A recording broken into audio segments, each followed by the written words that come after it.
My name is Athena Sinclair. I'm 34. 3 months ago, I flew 18 hours to attend my sister's wedding. When I arrived at the venue, my own parents blocked the entrance and told me to leave. Only family is allowed. My mom said, "You weren't invited." I stood there in the dress I'd picked out 2 months earlier, holding the gift I'd wrapped the night before on my hotel bed, and watched my mother's face show nothing. No guilt, no hesitation, just a door closing. I'd signed every vendor contract for that wedding. Every single one, my name, my credit card. I'd paid the deposit months ago and never thought twice about it. 3 days later she called. Not to apologize. She called about a bill, $38,000. And what I said next, she didn't expect it. Before I tell you what happened, please take a moment to like and subscribe, but only if you genuinely enjoy this story.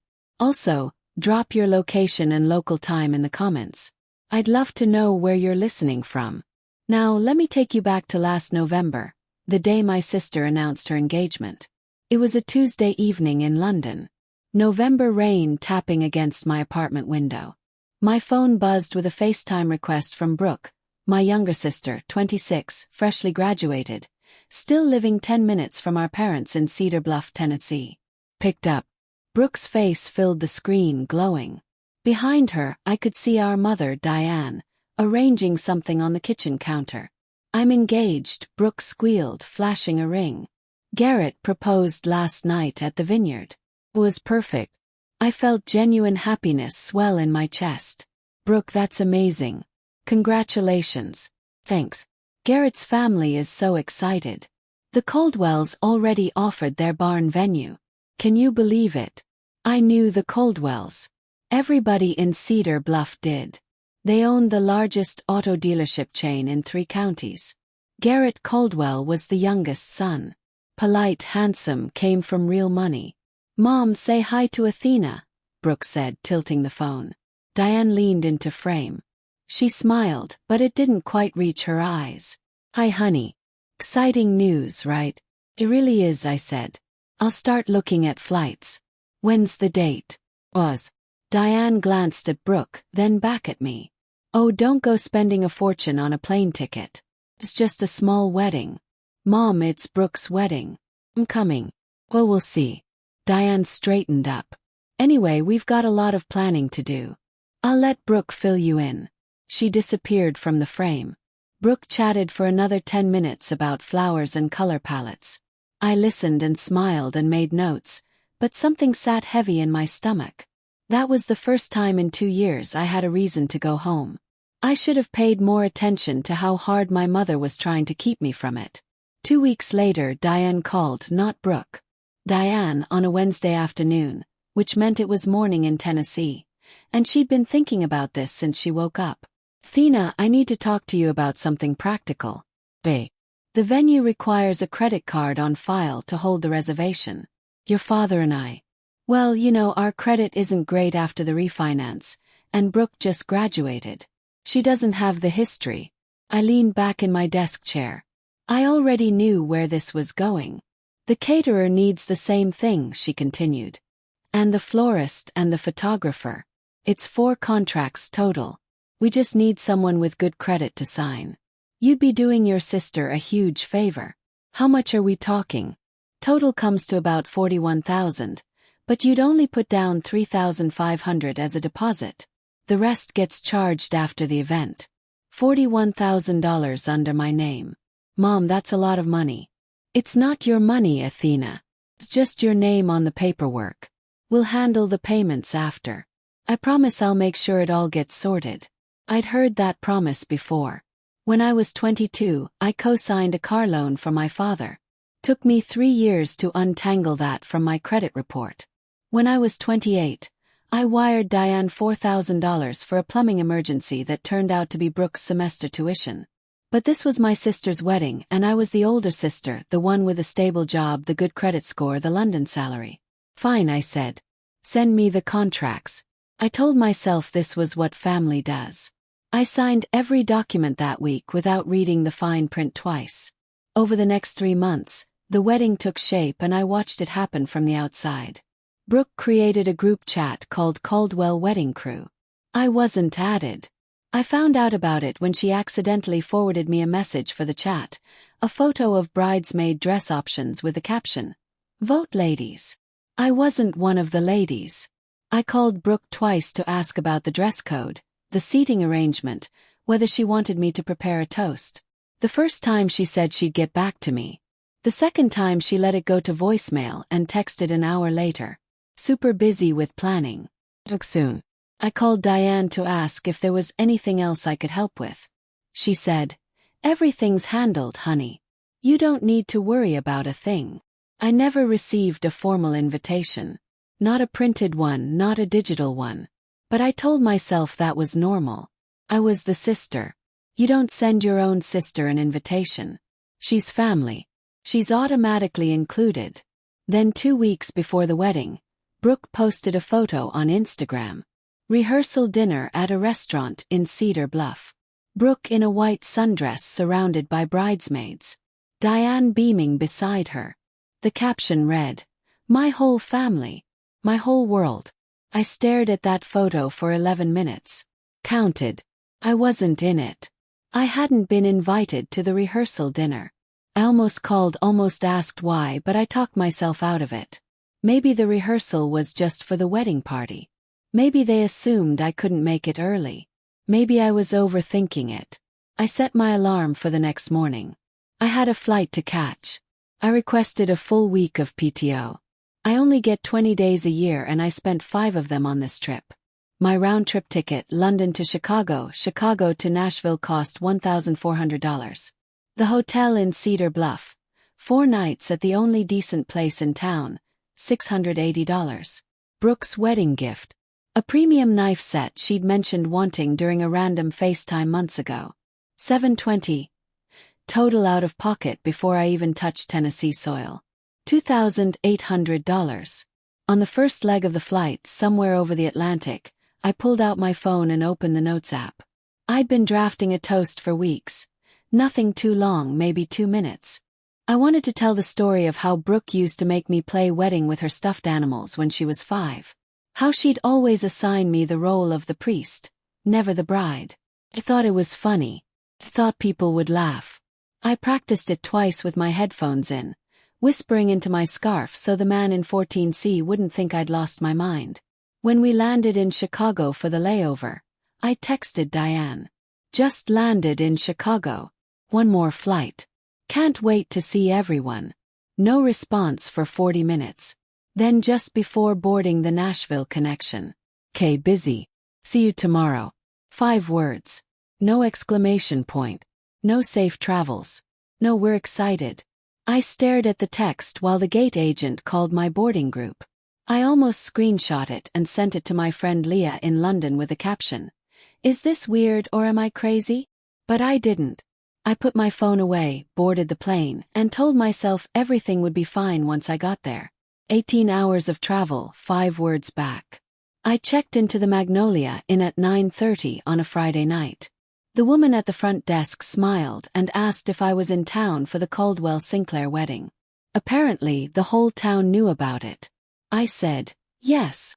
She said, "How lovely. You must be a friend of the family." I said, "Something like that." The room was small but clean. I hung my dress in the closet, a deep navy number I'd found at a boutique in Covent Garden. I set the wrapped knife set on the desk, propped my phone against the lamp, and called Brooke. It rang 4 times and went to voicemail. I texted Diane, checked in. "What time should I arrive at the venue tomorrow?" 1 hour later. "Ceremony 2 p.m. That was it. "No, come early." "No, let's grab breakfast first." "No, your father wants to see you." I sat on the edge of the bed and looked at myself in the mirror across the room. I'd flown 18 hours. I'd spent nearly $3,000. I'd signed 41,000 in contracts. And my mother couldn't give me more than 2 words in a time. The last time I'd been in Tennessee was 2 years ago for my grandmother's funeral. Diane barely spoke to me then either. She spent the entire service whispering to Brooke and greeting neighbors. At the reception afterward, someone asked Diane how many children she had. She said, "Just the one, Brooke." I was standing 6 feet away holding a plate of potato salad. I ironed my dress that night like I was preparing for a job interview, which in a way I was. I was auditioning to be part of my own family. I set the alarm for 8 and turned off the light. I couldn't sleep. The Magnolia Inn had thin walls, and the couple next door was watching a game show at full volume. But it wasn't the noise keeping me awake. It was the math. $2,800 for this trip. $38,000 still pending on my credit card. 6 years of sending money home every time Diane called with a new crisis, the water heater, Brooke's car insurance, the property tax shortfall. I never added it all up. I was afraid to. But lying there in the dark, I did something worse. I added up the other thing. The calls that never came. The birthdays where Diane texted HBD at 11 p.m. or forgot entirely. The Christmas I tried to FaceTime and no one picked up because they were at the Hendersons' holiday party and hadn't mentioned it. The graduation photos on Diane's mantle. 3 of Brooke, 0 of me. If I kept going like this, kept paying and showing up and pretending the silence didn't sting, what would I lose? Not money. I'd lose myself. I'd become the woman who buys her own seat at Thanksgiving and still gets placed at the kids' table. The woman who writes checks and gets footnotes.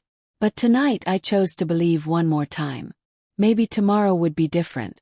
Maybe Diane was just stressed about the wedding. Maybe Brooke was overwhelmed with last-minute details. Maybe when I walked in tomorrow my mother would hug me and say, "I'm so glad you're here." Maybe. I set my alarm and told myself, this is the last time I'll show up hoping for something they've never once offered freely. Tomorrow I'd find out whether hope was enough. Closed my eyes. Sleep came slow and thin. Saturday 1:45 in the afternoon. Meadow Creek Barn sat on 12 acres of rolling pasture just outside Cedar Bluff. White fences, fairy lights strung between the oak trees, a gravel path lined with mason jars and wild flowers leading to the entrance. It looked like a magazine spread. I parked my rental car at the far end of the lot. 30 or 40 vehicles were already there. Pickup trucks, sedans, a few luxury SUVs that screamed Caldwell money. Guests drifted toward the barn in clusters, clutching programs and adjusting hats. I smoothed my dress, picked up the gift box and walked toward the entrance. My heels sank slightly into the gravel. The air smelled like fresh-cut grass and barbecue smoke from somewhere behind the barn. I spotted my father first. Frank stood near the barn's double doors in a rented suit that didn't quite fit his shoulders. He was shaking hands with an older man I didn't recognize, probably someone from the Caldwell side. When Frank looked up and saw me, his face changed. The polite smile dropped. His eyes went wide, then narrow, then down at his shoes. He didn't wave. He didn't walk toward me. He turned and went inside. Kept walking. 15 yards from the entrance. 10:05 the double doors opened from inside and my mother stepped out. Diane wore a mother of the bride dress in champagne silk. Her hair was done. Her makeup was perfect. Her jaw was set like concrete. She stopped directly in my path, hands clasped in front of her. Not open, not welcoming. Barricade. Athena. Her voice was low, controlled. Made it. She didn't hug me. She didn't step aside. What are you doing here? I'm here for Brooke's wedding. Mom, you need to leave now. The words landed like a slap. I blinked. The gift box suddenly felt very heavy in my hands. What? Flew 18 hours. Lower your voice. Her eyes flicked to the guests passing behind me. People are watching. Mom, I'm your daughter. Diane stepped closer. Close enough that I could smell her perfume. The same Estee Lauder she'd worn my entire life. Her voice dropped to a whisper that cut deeper than any shout. Only family is allowed inside. You weren't invited. I stood there. The gravel shifted under my heels. A couple in their 60s walked past, glancing at us. The woman smiled politely. Diane smiled back. The second they passed, her face reset to stone. Not invited, I said. I signed every contract for this wedding. Paid the deposit. This isn't about money. This is about what's appropriate. Appropriate. Athena, please don't make a scene.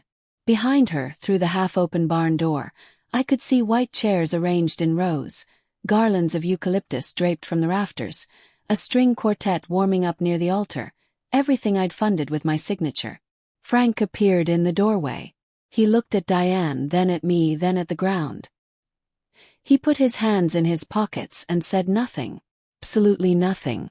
From inside, a woman's voice called out, warm, southern, confident. "Diane, who's that? Everything all right?" I saw Diane's spine straighten. I saw her paste on a fresh smile before she turned halfway toward the voice. And that voice, I'd learn in about 3 seconds, belonged to Margaret Caldwell, the groom's mother, the woman who'd been told my mother only had one daughter. Margaret Caldwell stepped through the barn doors in a lavender dress and pearls.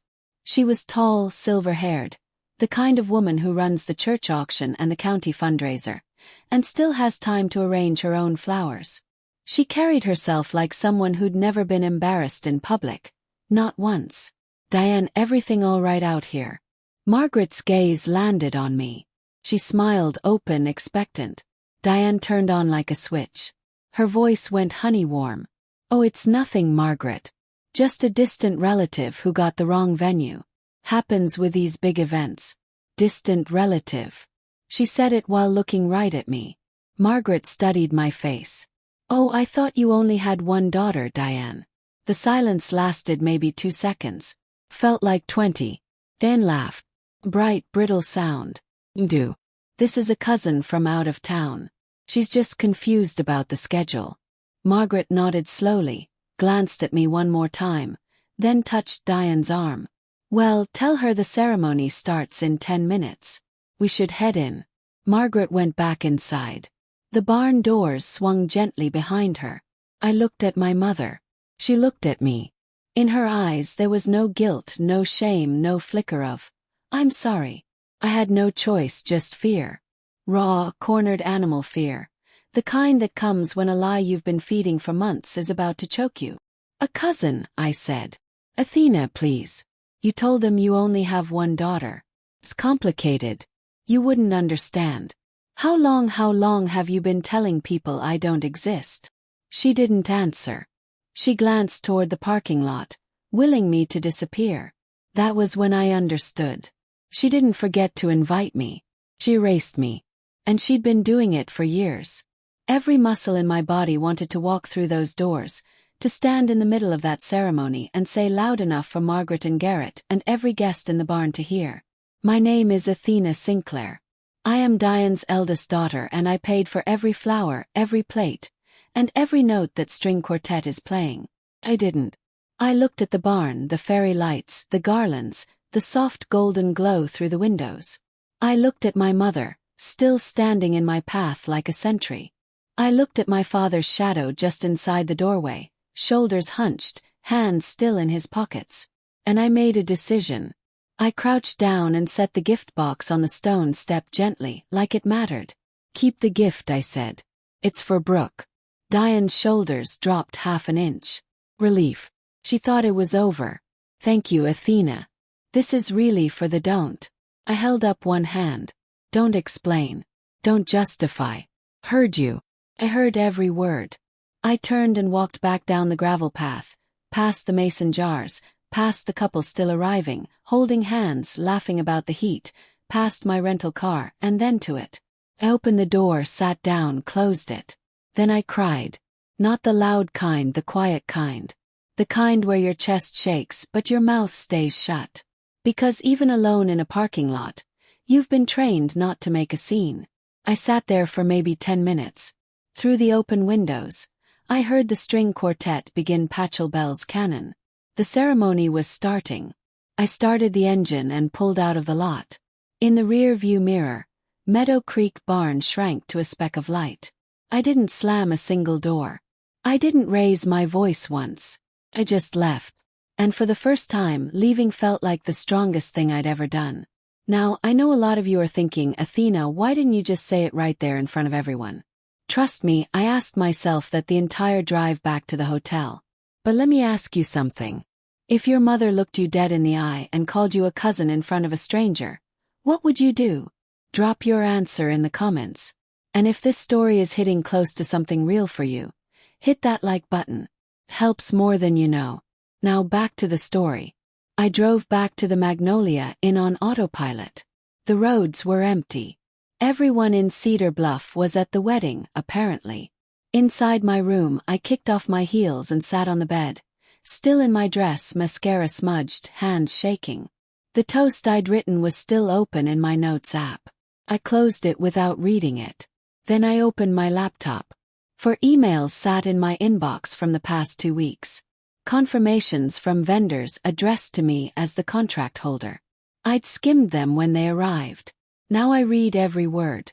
Meadow Creek Barn contract holder Athena Sinclair. Deposit paid $1,200. Remaining balance $14,800. Due within 5 business days post-event. Southern Comfort Catering. Contract holder Athena Sinclair. Deposit paid $900. Remaining balance $12,600. Due within 5 business days post-event. Blue Bonnet Floral Design. Contract holder Athena Sinclair. Deposit paid $800. Remaining balance $6,200. Whitaker Photography contract holder Athena Sinclair. Deposit paid $600. Remaining balance $4,400. I scrolled through each one. My name, my card number, my signature scanned and attached in PDF. Every single contract structured the same way. Deposit up front. Balance due after the event. Total deposits already paid. $3,500. Total outstanding balance. $38,000. Closed the laptop, sat still. The barn was probably mid-reception by now. Toasts being made, Diane hugging Brooke, Garrett spinning his bride on the dance floor, the Caldwells clinking glasses with their new in-laws. All of it happening under contracts signed by someone they just called a cousin.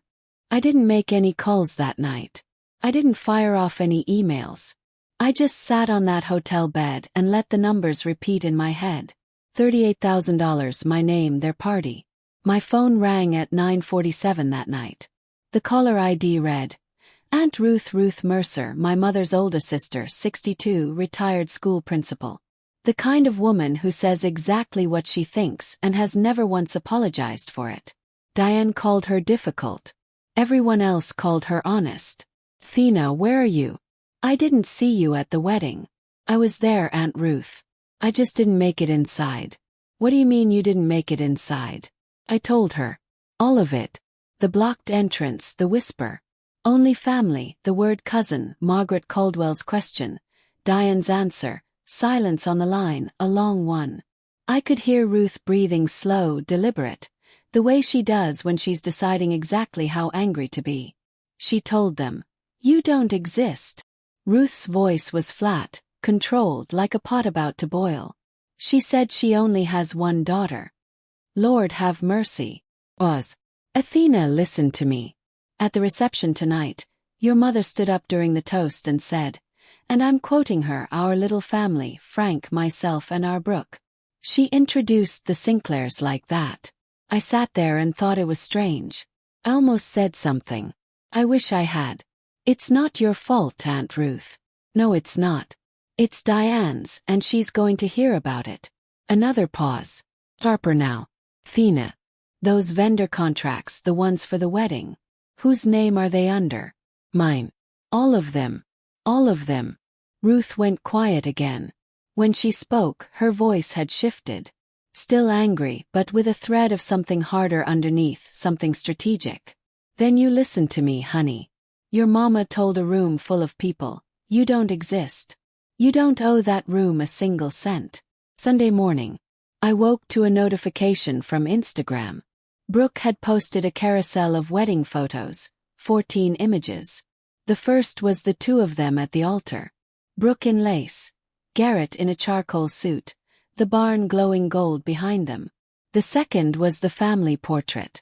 Frank, Diane, Brooke, Garrett, Margaret and Richard Caldwell. 6 people, 2 families joined, 1 family short a daughter. The caption surrounded by everyone who matters. #Calwell forever. I read it 3 times. Then I opened my email. The venue's invoice had come in overnight. Automated, cheerful, with a little barn logo in the header. Thank you for choosing Meadow Creek Barn. Your remaining balance of $14,800 is due by Thursday, March 6th. Below it, invoices from the caterer, the florist, the photographer, all time-stamped Saturday evening, all addressed to Athena Sinclair, all with 5-day deadlines. $38,000 due Thursday. I looked at the Instagram post again. Everyone who matters. Then I looked at the invoices. Something shifted. Not a snap, not a sudden rage or a dramatic decision. It was quieter than that, like a lock turning, like a door that had been stuck for years finally clicking open. I wasn't angry, not yet. Anger would come later, in waves, in the middle of the night, in the shower, during meetings I couldn't focus on. Right now in that hotel room on a Sunday morning in Cedar Bluff, Tennessee, I felt something simpler. Clarity. I was the only person who paid for this wedding. I was the only person not in those photos. And I was the only person receiving invoices for a party I'd been thrown out of.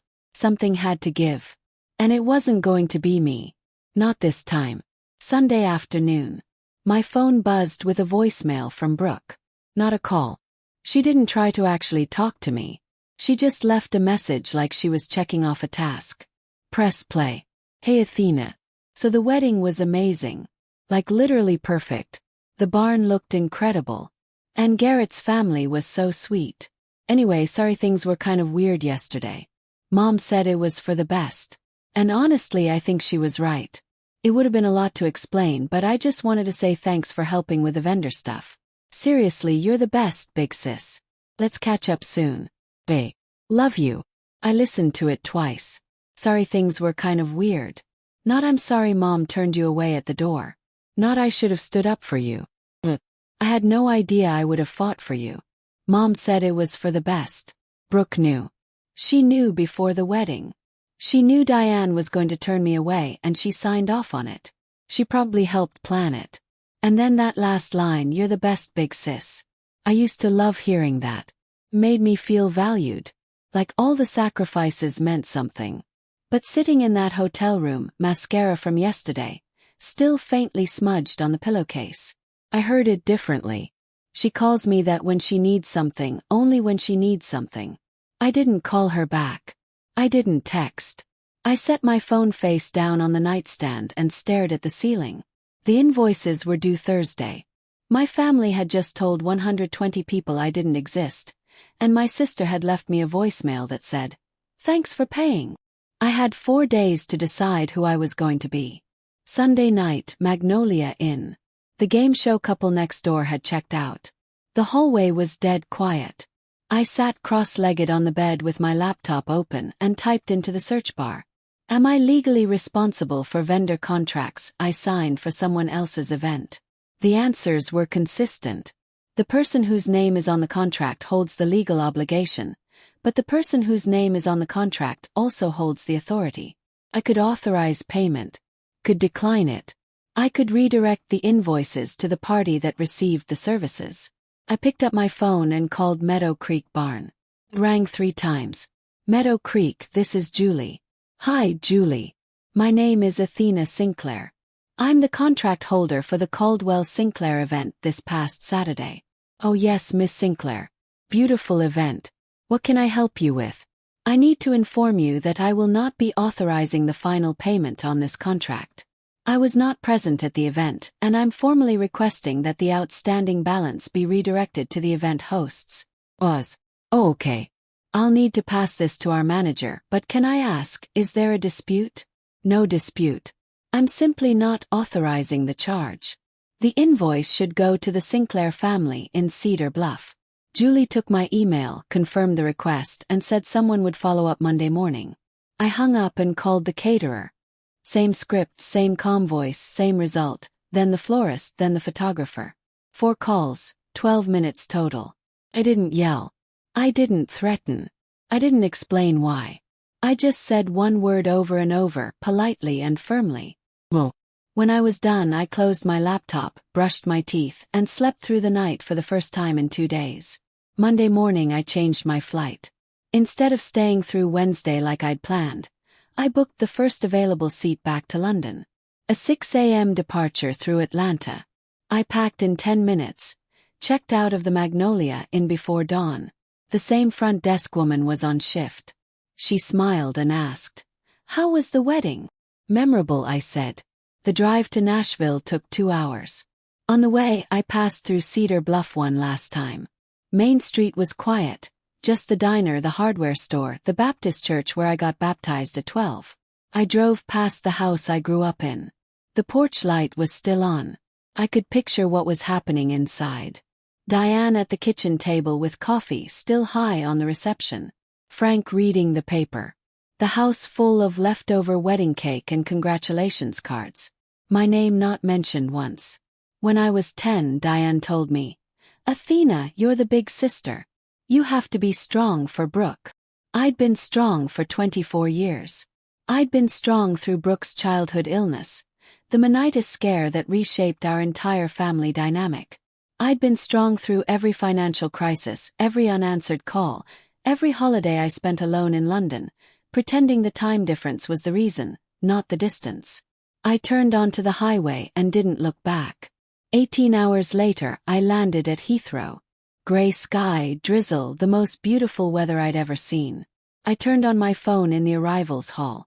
No missed calls, no texts. Nobody in Cedar Bluff had noticed I was gone or cared enough to check, but they'd notice soon. The vendors would start making calls by Tuesday. The invoices would land by Wednesday, and then my phone would ring. I was sure of that. Tuesday, 3 p.m. London time, 9 a.m. Tennessee. My phone rang. Mom on the screen. I let it ring 3 times, then I picked up Athena. "Hi honey." Sweet, light, the voice she uses when she wants something. "How was your flight back?" "Fine, good. Listen, I just got the strangest call from the venue. They said you removed your payment authorization. The bill is $38,000. How do we handle this?"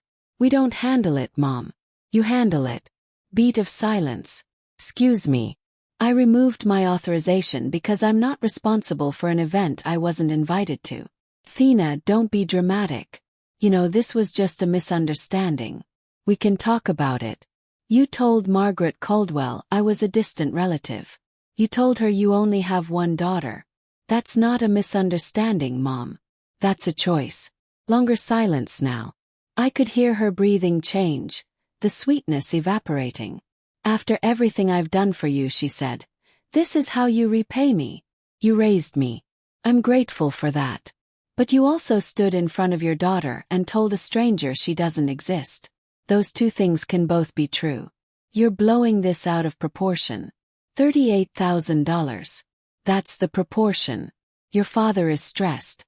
His blood pressure. If something happens to him, that's on you." Dad stood right there and said nothing. He made his choice too. Silence. I could hear her swallow.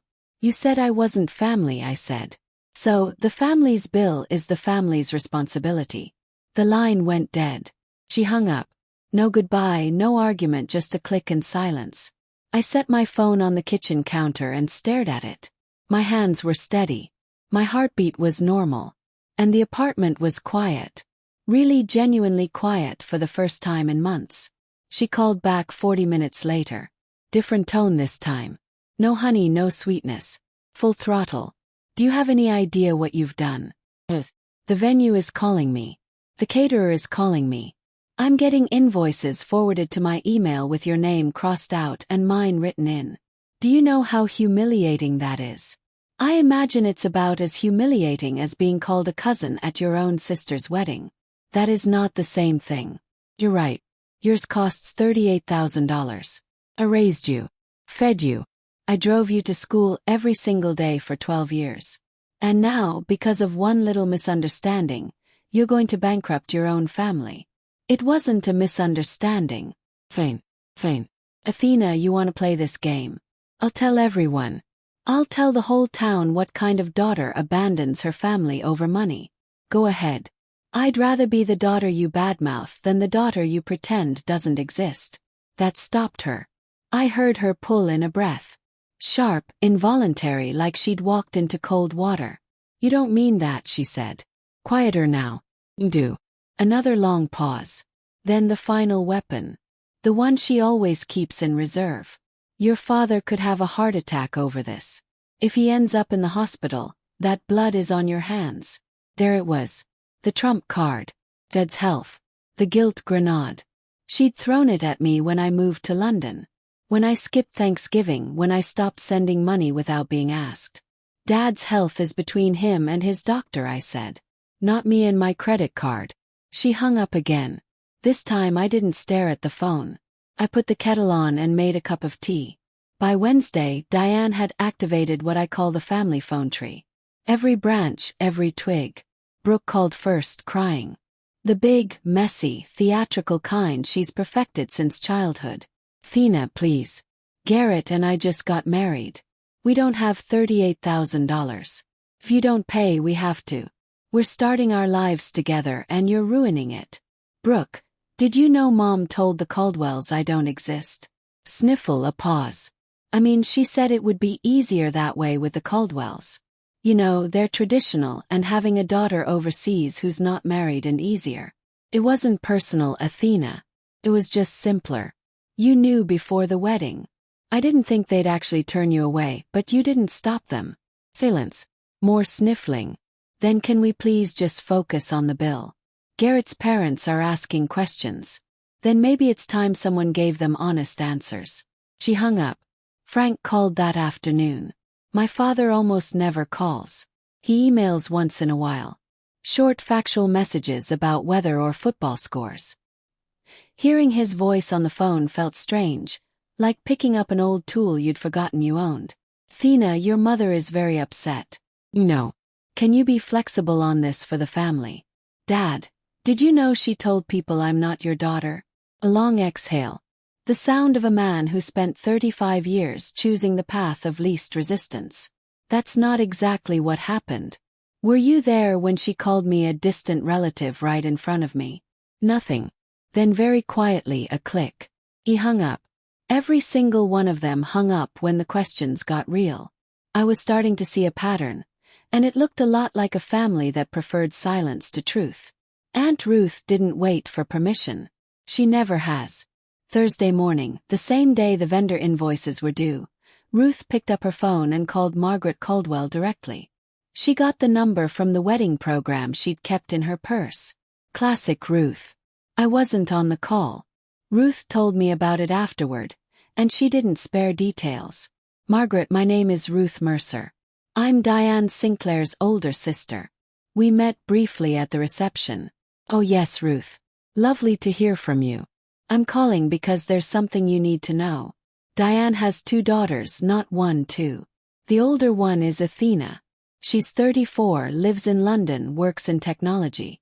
She's the one who signed every vendor contract for that wedding. Every single one. And on Saturday, Diane stopped her at the door and told her to leave. Ruth said the silence on Margaret's end lasted a full 10 seconds. I beg your pardon, Margaret said. The woman Diane introduced as a distant relative, that was her firstborn daughter. Athena flew 18 hours to be there. She paid the deposit out of her own pocket. And Diane turned her away because she'd been telling your family the Sinclairs only had 1 child. Margaret's voice went cold. Thin, the kind of cold that comes from a woman who prides herself on knowing exactly who she's doing business with. Why would Diane do that? You'd have to ask her.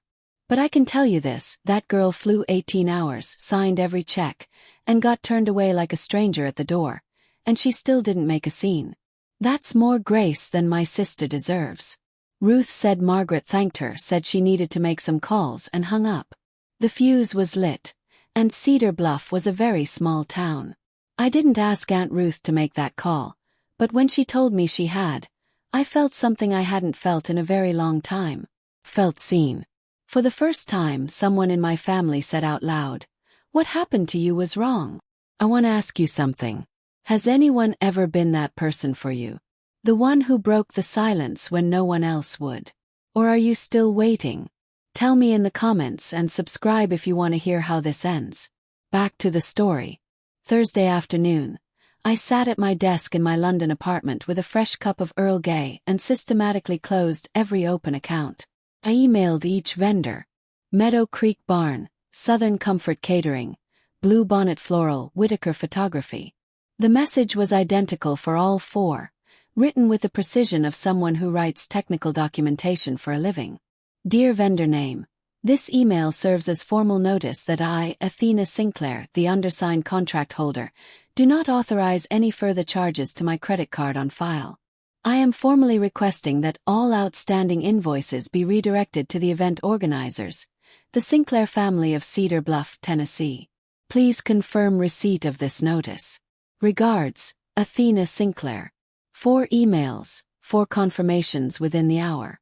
The vendors were polite, professional, and clearly not surprised. Julie from Meadow Creek even replied. Understood, Miss Sinclair. We've updated our records. Called my bank next. Cancelled the card linked to the contracts. Ordered a replacement with a new number. $38,000 in outstanding charges would now route directly to the people who'd thrown the party. The deposits, $3,500, were gone. Paid months ago, non-refundable. Accepted that. Combined with my travel costs, the flights, the hotel, the gift, I was out $6,300. I sat with that number, $6,300. The price of learning that I was never going to be enough for them. That no amount of signing, paying, flying, or showing up would earn me a seat at a table they'd built without a chair for me. $6,300. Honestly, it was a bargain. I closed my laptop, rinsed my mug, and went for a walk along the Thames. The river was gray, the air was sharp, and I felt for the first time in years like I owed nothing to anyone. Friday morning, one last thing. I opened a new email. Recipients: Diane Sinclair, Frank Sinclair, Brooke Caldwell. I drafted it once, deleted it. Drafted again. Too emotional. Deleted. Third attempt. Clean, direct, no adjectives I didn't need. Diane, Frank, and Brooke. I have formally removed my payment authorization from all vendor contracts associated with Brooke's wedding. The outstanding balance of $38,000 has been redirected to you as the event hosts. I will not be discussing this further. I wish Brooke and Garrett a wonderful marriage. Going forward, please do not contact me regarding financial matters. If any of you want a relationship with me, it starts with honesty, not invoices. Athena. I read it 4 times, checked for typos, checked the tone, made sure there was nothing in it that could be called petty, vindictive, or cruel. There wasn't. It was a boundary, clean as a line on a map. I hit send. Then I closed the laptop, put on the kettle, and stood by the window. My apartment overlooks a small courtyard with a plane tree that drops its leaves all over the neighbor's bicycle. It's not much, but it's mine. Pay the rent. Chose the curtains. Nobody here has ever told me I don't belong. For months, maybe years, I'd been carrying a weight I couldn't name. The constant calculation, am I doing enough? Am I giving enough? If I send more money, call more often, fly home one more time, will they finally see me? Standing in that kitchen holding a cup of tea I made for myself in an apartment I earned with work I'm proud of, I felt the weight lift. I didn't write that email to hurt them. I wrote it so I'd stop hurting myself. Aunt Ruth kept me updated. She said she tried not to enjoy it, but she's a terrible liar. Margaret Caldwell called Diane the same afternoon Ruth dropped the truth. The conversation relayed to Ruth by a mutual friend who happened to be at Margaret's house when the call was made went about how you'd expect. You lied to us, Diane. Margaret's voice was steady, not loud. The Caldwells don't do loud. You told us you had one daughter. We welcomed your family into ours based on trust. That trust is broken. Diane tried to explain. It was a private family matter. Athena and I have been estranged. Estranged. Ruth says. Your daughter signed every contract for this wedding. That's not estranged. That's exploited. Margaret told Diane that the Caldwells would not be covering the $38,000. That's between you and your vendors. We didn't sign those contracts. Apparently neither did you. Garrett confronted Brooke that evening. Ruth got this part from Garrett's cousin who heard it through the Caldwell grapevine because Cedar Bluff has exactly one grapevine and everyone's on it. You have a sister, Garrett said. An actual sister, and she paid for our entire wedding and your mother kicked her out. Brooke cried. It's complicated, babe. It's not complicated, Brooke. It's a lie. Your family lied to my family on our wedding day. The newlyweds' first real fight happened 4 days into the marriage. Over a sister the groom didn't know existed, and a bill neither of them could afford. Brooke and Garrett would end up taking out a personal loan for the $38,000. The Caldwells helped co-sign, not out of generosity, but because their name was on the event, and they didn't want the vendors coming after them. The fairy tale wedding now had a monthly payment attached to it. Cedar Bluff is the kind of town where everyone knows your business by Tuesday and has an opinion about it by Wednesday. By the following week, the story had made its way through the Baptist church, the diner on Main Street, the PTA network, and the auto dealership waiting room. The details shifted slightly with each retelling, the way they always do, but the core stayed the same. Diane Sinclair hid her eldest daughter, turned her away at the wedding, and then sent her the bill. Bev Henderson, Diane's neighbor of 19 years, stopped her in the church parking lot after Sunday service. Diane, I had no idea you had 2 girls. How come I've never met your older daughter? Diane tried the script she'd been rehearsing. Athena lives overseas. We're not as close as I'd like. It's a painful subject. Bev nodded slowly. Ruth tells it a bit different. Diane stopped attending that church. She switched to the Methodist one 2 towns over where nobody knew the Sinclairs by name. Frank became quieter than usual, which is saying something. He stopped going to the hardware store on Saturdays, stopped sitting on the porch in the evenings. The few people who saw him said he looked like a man carrying something he couldn't put down. Diane blamed Ruth. Called her one morning, voice shaking. "You destroyed my family." Ruth's response, as she told me later, was brief. "I didn't expose you, Diane. I just stopped covering for you." Diane hung up.